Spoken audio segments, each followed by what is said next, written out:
Hello, it's Joanna here. Today I'm going to paint a landscape, a wetland in which the sun is just rising. First, I place the watercolor paper to the mat.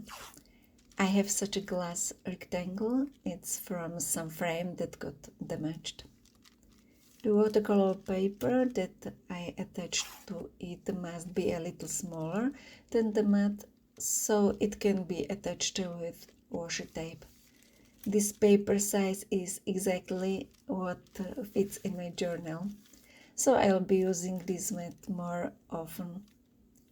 The paper definitely needs to be attached all the way around because I will use the wet in wet technique.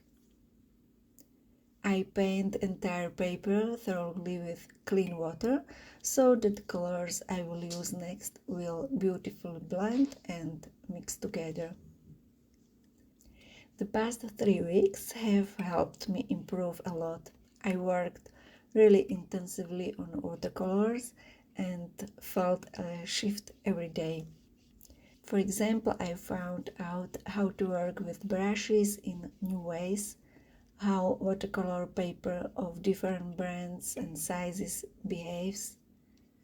I painted for the first time on A3 size paper. It's more difficult than such a small picture. You need more space in the room to spread out, bigger brushes, more paint. And of course, I still have a lot of work to do because there is still room for improvement. I recently heard a quote from Charlie Chaplin. That's what we all are, amateurs.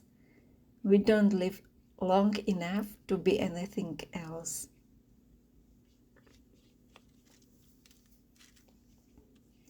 I mixed several colors. It was blue, turquoise, green and black. It will be sky and water. Now I add darker shade of color. I will use it on the upper part of the sky and also on the bottom where the red island will be. When the sun rises, the lightest part is near the ground and gradually darkens upwards, so I try to keep it that way.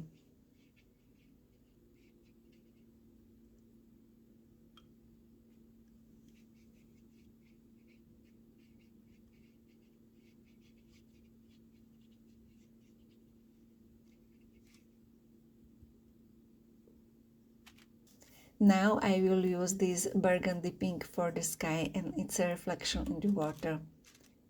I had this color left over from painting flowers. In the picture I left a free space where the sun will rise. It will be a brighter place. I will use yellow color there on the sky and the reflection on the water. I will mix a yellow color, not a sharp color, but a soft, warm one.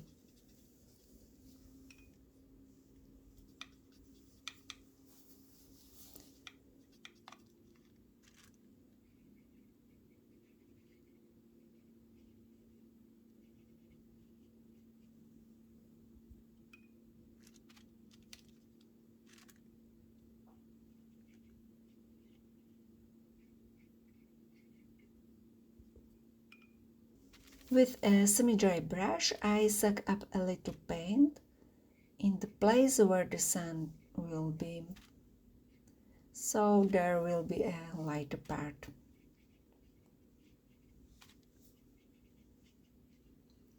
I still want more greenish color since it will be a wetland.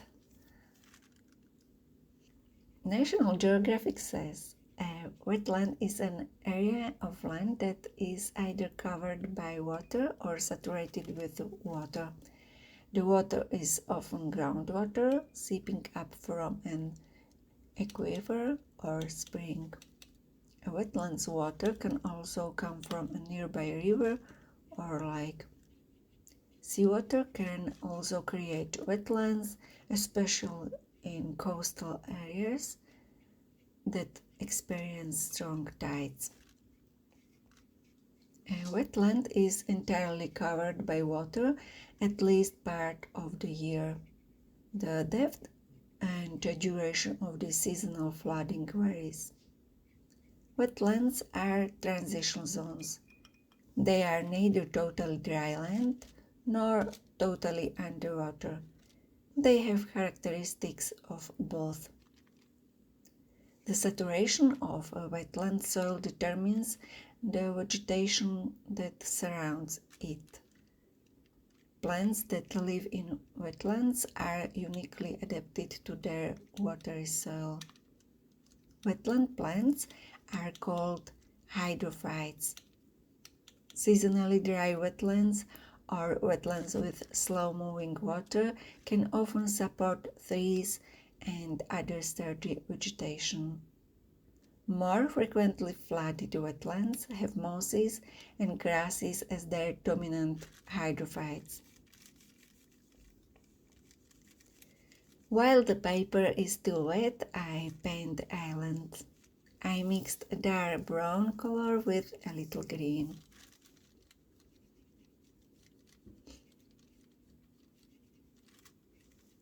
Wetlands exist in many kinds of climates on every continent except Antarctica.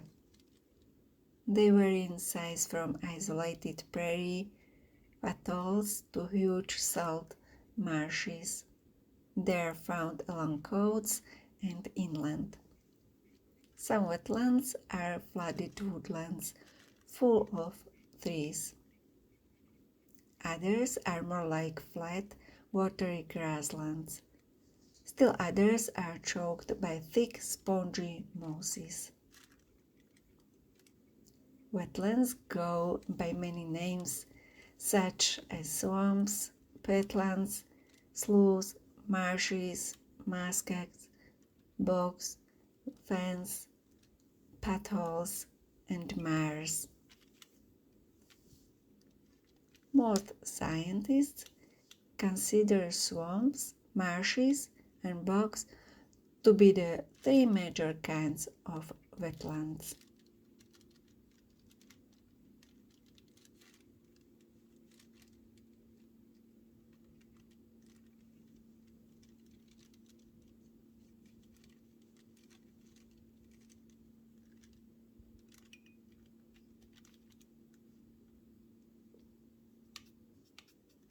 On the picture there are plants on the islands and the sun shines through them, so I will use a lighter color on top, mix of brown, green, yellow.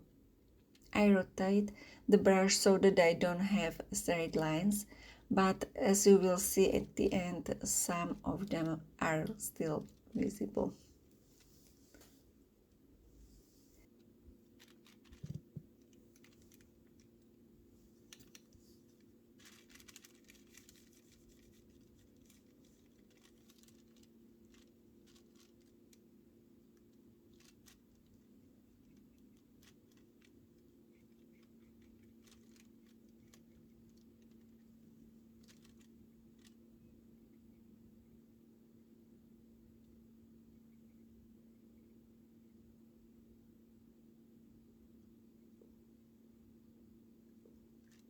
The paper is completely dry. I can start painting the plants. It will be reeds. I take a thin brush and prepare the paint. I mix brown, black, and green.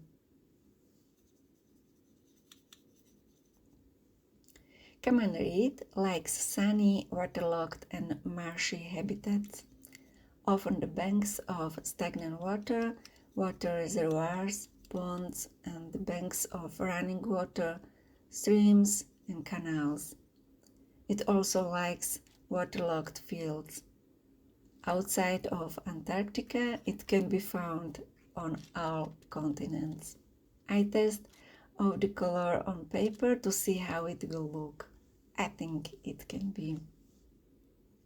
I will draw a reed with light strokes from the bottom up. I leave the brush at the end to create a pointy end. I try to paint more towards the right, as if the wind was blowing from the left.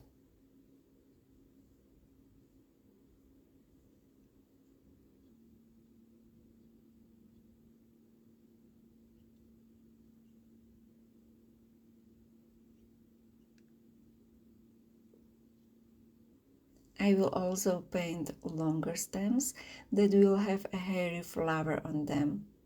The flower is composed of spikelets. They are turned to one side only. I create spikelets with small strokes, one next to the other with narrow gaps.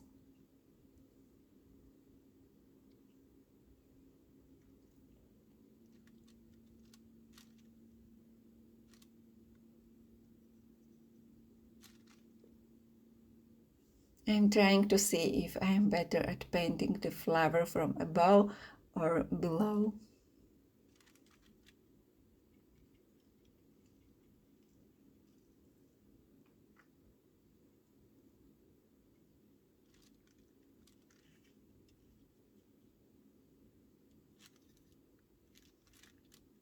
Okay, now these are the leaves. They are a little wider, so I press the brush closer to the paper, and at the end I lift the brush again so that the leaf is pointed.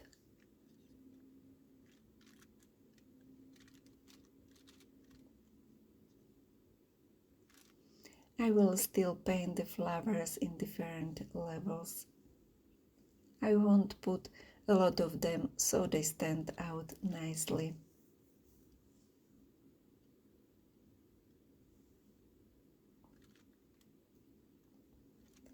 I took a thinner brush for more details, some more stems and flowers.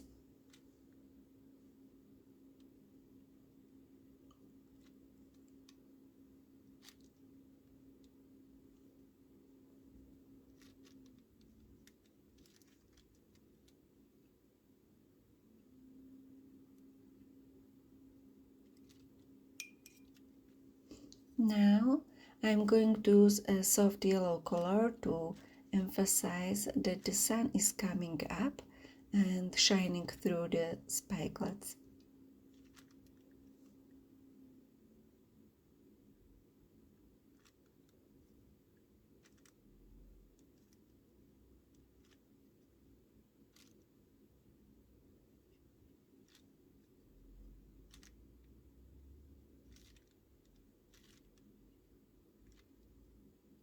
And a few more leaves and stems in yellow.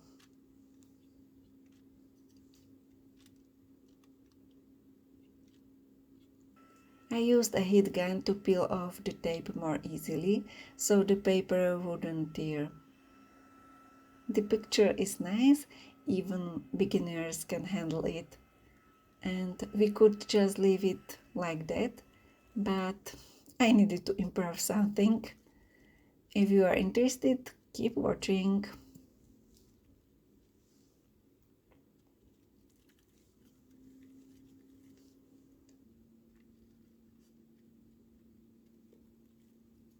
I would like more sun in this place, so how do I do that? I take a clean brush, soak it in water, wipe it with a napkin so that it is just damp, and go over the places I want to lighten. I immediately suck up the water with a napkin. I don't spread so that my color doesn't smudge. I will repeat until I am satisfied.